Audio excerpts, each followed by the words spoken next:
నాయకుడు కేసీఆర్ కొరివితో తలగోక్కుంటున్నారు.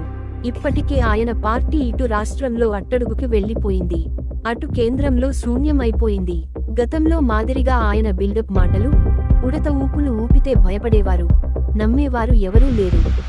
చింత చచ్చినా పులుపు చావలేదని అన్నట్టుగా అధికారం పోయి పాతాళంలోకి పడిపోయినా కేసీఆర్లో పొగరు ఎంతమాత్రం తగ్గలేదు.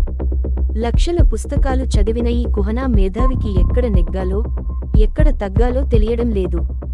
ఈయన నిరంకుశ విధానాల ఫలితంగా ఆయన కుమార్తె కల్వకుంట్ల కవిత తిహార్ జైల్లో విశ్రాంతి తీసుకుంటున్నారు.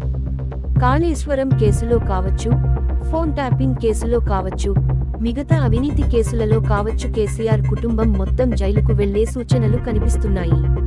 ఇలాంటి పరిస్థితుల్లో రాజకీయ చాణక్యం ప్రదర్శించి ముళ్ల కంప మీద పడ్డ గుడ్డను మెల్లగా బయటకి తీసుకునేలా